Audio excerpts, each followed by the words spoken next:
It did get quiet, inside and out. So thank you all for coming this morning to Unity Grand Valley.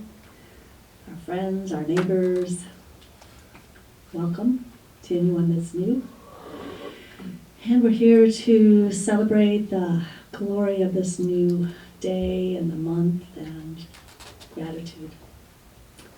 Today's affirmation, I found this one to be a little hard when I was reading it, so bear with me. In submission, I find my power. In surrender, I am victorious. In submission, I find my power. In surrender, I am victorious. In submission, I find my power. In surrender, I am victorious. Let's do it one more time. In submission, I find my power. In surrender, I am victorious.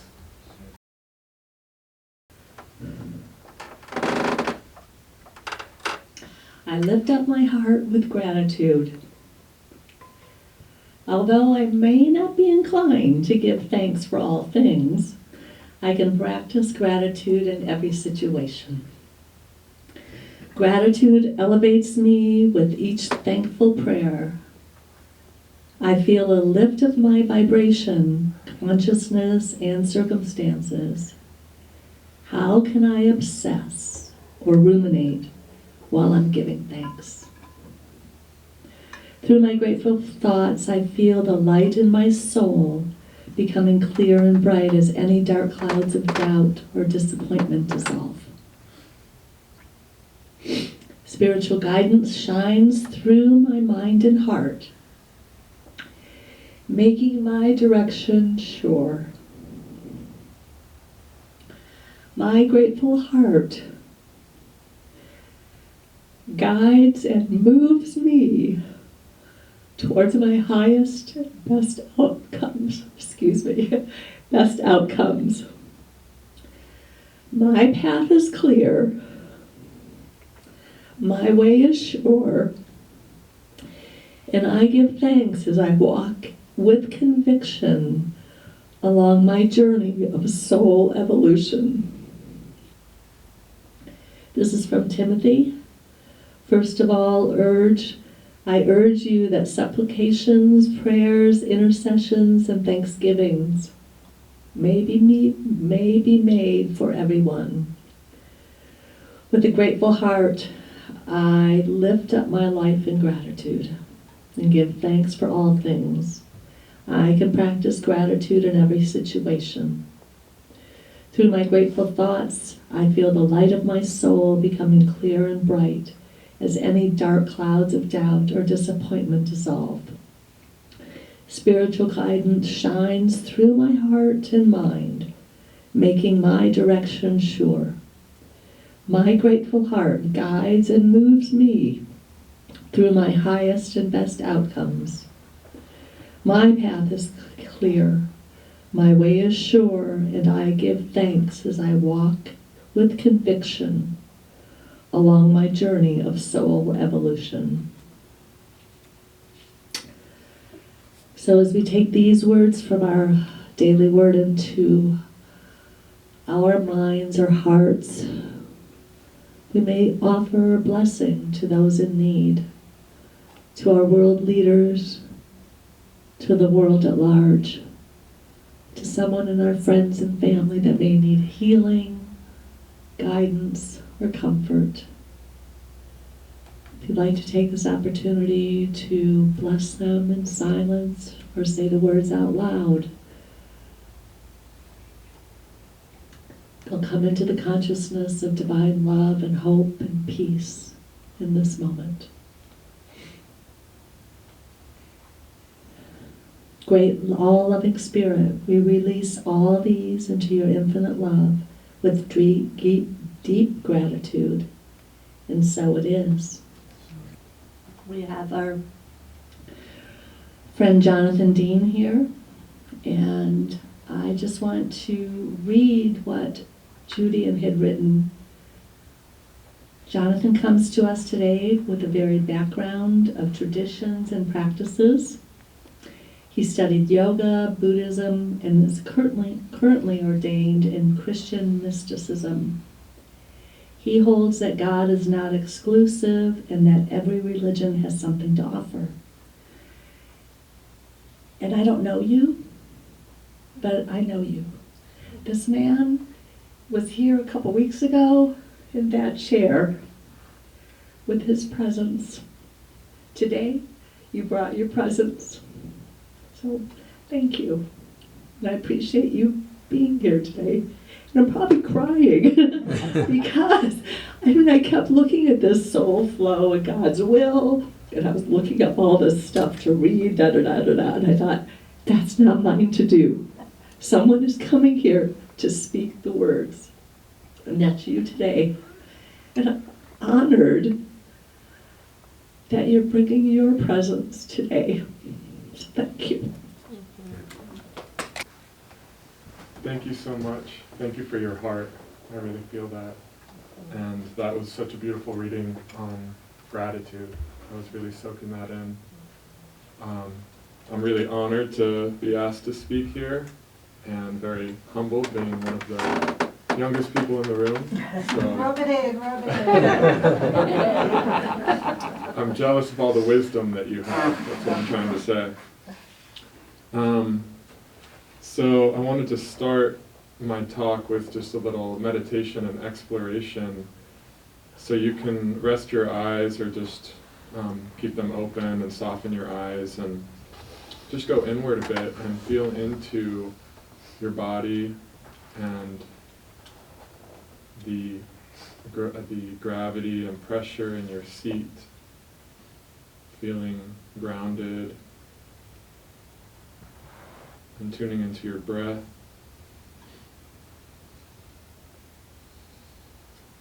Becoming present and exploring, bringing to mind an experience of feeling enlivened and inspired, quickened to do something that you're excited to do. Feeling that, how that feels in your body.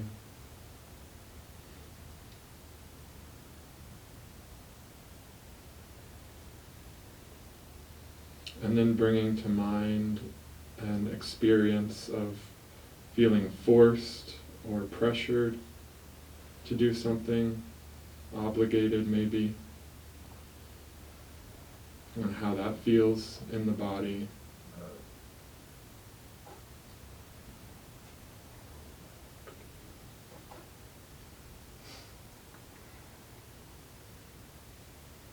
And then letting your mind move deeper to a sense of just being and presence, a deep sense of belonging.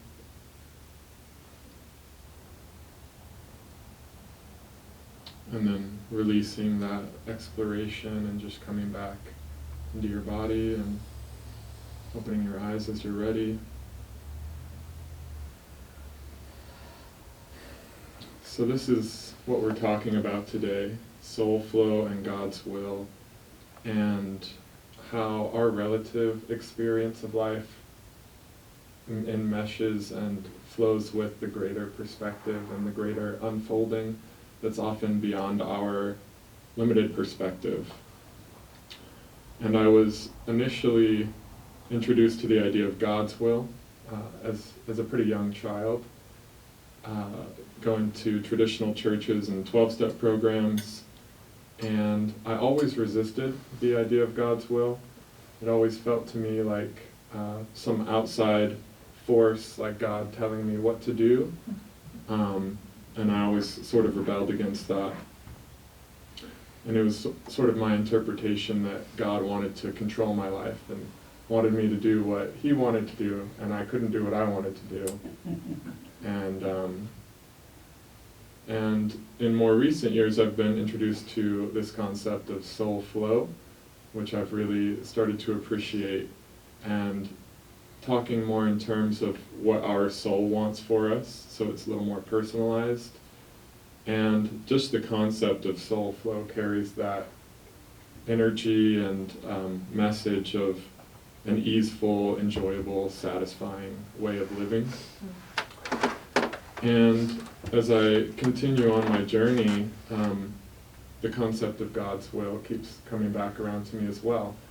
And so I've been exploring how these two concepts can fit together. And hopefully something comes through this time.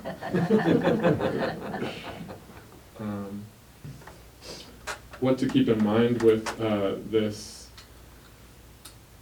when kind of exploring these concepts of soul flow and that individual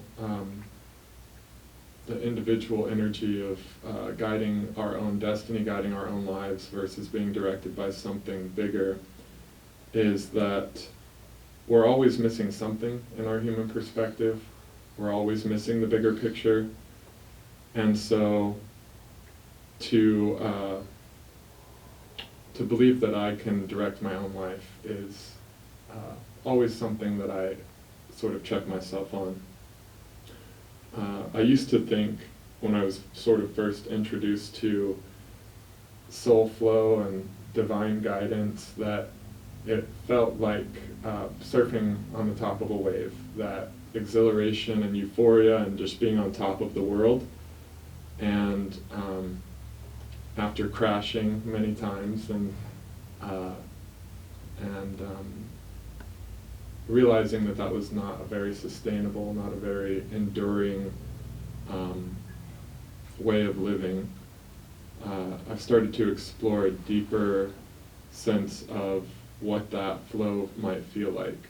And so I use the analogy of, rather than surfing on the surface of the water, it's more like being drawn by those deep ocean currents. And we hold all of that in our being, the surface, the day-to-day, waves that come up, as well as this deeper presence and this deeper pull. And it's just about where we are choosing to put our attention in each moment. Because our attention inevitably has to come to the surface at times to work with the things that are going on in our lives. But we also have the choice to move deeper and to be connected to that deep ocean current within us. So I've been talking to Samuel about intentions as well, and I was considering how intentions comes into this contemplation. And with intentions, or sort of envisioning, the fulfillment of our desires, a question that comes to mind is, what do I want, and why do I want it? And as I mentioned, we have limited perspectives as humans. We're constantly missing the bigger picture and often missing a full view of ourselves. And so it's worthwhile to explore what our motives, what our intentions, what our inclinations, preferences, and what our deeper desires are. And so we need to be clear on who we are to get clear on what it is that we most deeply want. And as well as being clear on what it is that we're seeking, and if it provides us relief or provides us that deep satisfaction and meeting our needs. Another factor is this idea of divine guidance and how we're being carried along in our lives. And I used to think divine guidance was an image, much like setting intentions, an image of what I wanted, that I could orient to and kind of drive full speed ahead towards. And often I was missing things along the way with that perspective and with that approach. And so I've come to appreciate more that guidance is just working with what's right in front of us, and that just doing the next right thing, whatever's the best way to handle what's right in front of us, we're brought into the next thing and the next thing and the next thing, and eventually find our way to the fulfillment of those deep desires and needs that we have. So when considering how to reconcile these ideas of soul flow and God's will, I rarely believe anymore that God is trying to control my life, trying to take control of my life and get me to do things I don't want to do. I do deeply believe that it is God's will for us to grow, to learn, to evolve in our own way and in our own time, and that God provides infinite, unlimited possibilities without time constraints or expectations for us to grow in the ways that we need to grow and want to grow. And I don't believe that a benevolent intelligence, if one exists, would shame us and say, you should have done this by now. You should have done what I wanted you to do. So we each follow our own trajectory in learning and evolution, and along the way we get more and more clarity on the things that take us off that course. And so in this sense, when asking what should I intend for,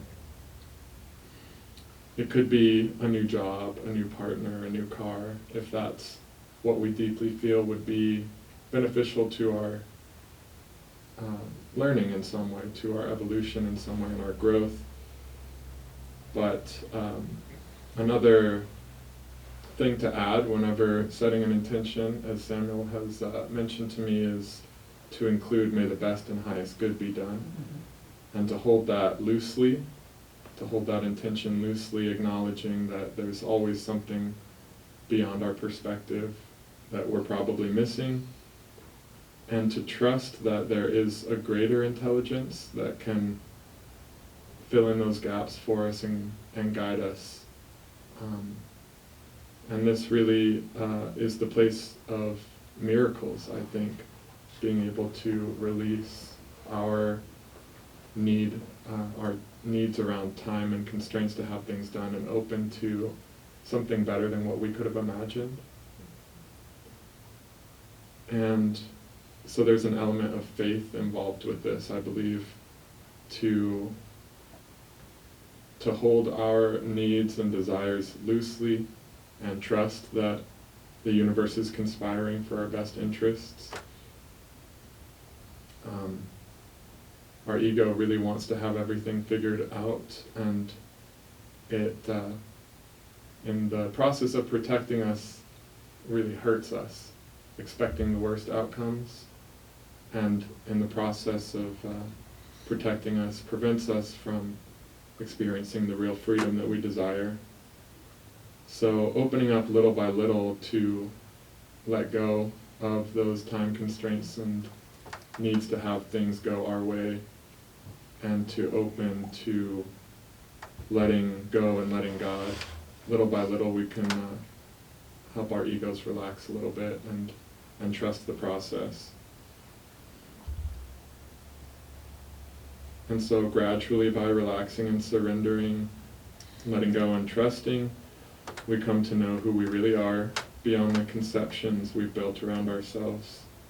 And we begin to find our individual soul flow in the greater current of divine unfolding. And then I have a reading to end on by Meister Eckhart, Christian mystic of the 13th and 14th century. This is a poem called "The Best Thing About Love." What is the best thing about love? That it compels me to love God. But detachment is even better than this, because it turns me from clinging to the things of my life until finally only God is left. So practice letting go, and then let go even more, making room for God to love you, not for your love, and not for your good works, because your letting go frees you to love God, and it is this that compels God to love you. So blessings on this unfolding of soul flow for each one of you. Thank you. Thank you.